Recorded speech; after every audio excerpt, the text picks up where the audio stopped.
Queen Mary attended a ceremonial dinner hosted by Carl Gustaf and Silvia of Sweden. She chose the ruby tiara she wore as a princess and a gold dress with red lace. The first day of the state visit of Frederick and Mary of Denmark to Sweden concluded with a grand gala dinner at the Royal Palace in Stockholm. Carl Gustaf and Silvia hosted a banquet for their guests with the highest etiquette morning dress and decorations for men and long dresses, tiaras, and large jewels for women.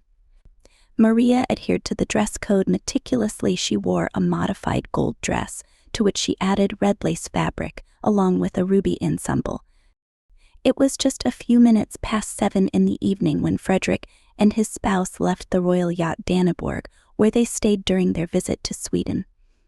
Although it was believed that the king and queen traveled from Fredensborg, their current residence, to Stockholm by boat, in reality, they arrived in the Swedish capital by plane.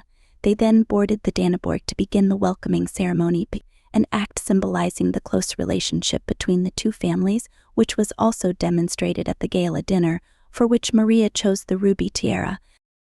Although royal experts expected the Australian to wear one of the jewels intended for queens, she chose to wear the one she regularly wore as a princess, possibly due to the tiara's ties to the Swedish royal family, as it belonged to Queen Ingrid, Carl Gustaf's paternal aunt. The ruby tiara was first worn in 1804 when Désirée Clary, the wife of Marshal Jean-Baptiste Bernadotte, wore it at Napoleon's coronation. It is made of diamonds and rubies and adorned with floral ornamentation. Désirée left the jewel to her niece, Josephine de Luttenberg, who gave it to her granddaughter, Princess Louise of Sweden, when she was to marry Frederick VIII of Denmark. After being worn by ladies of the Danish royal family for several years, the tiara came into the possession of Queen Ingrid of Denmark, who was born a Swedish princess. It was one of Ingrid's favorite pieces, and when she passed away in November 2000, she left it to her grandson, Prince Frederick, for his future wife to wear. Since Maria married Frederick in 2004, she has worn the tiara on several occasions, along with other items in the parure. This time, in addition to the tiara, she wore earrings, a bracelet, a ring, a necklace, and a brooch, and she held a Swedish Order of the Seraphim sash. Maria also wore a portrait of her husband's family order, which she recently debuted in her first official photos as queen. Now it's time to discuss Maria's dress choice. The Australian queen is known for her transformations of ball gowns, and she proved it again in the modified gold dress by Danish designer Jesper Hovering.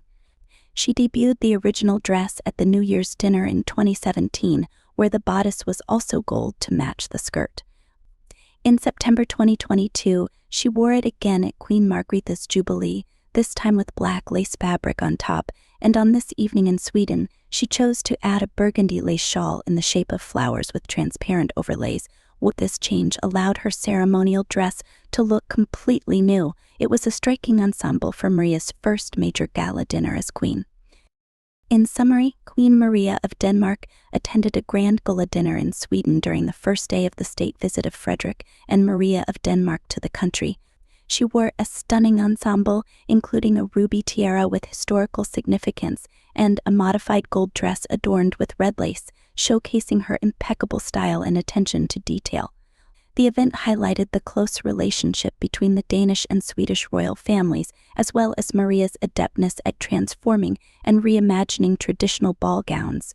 Her elegant presence and choice of attire made a lasting impression, marking her debut at a major gala dinner as queen.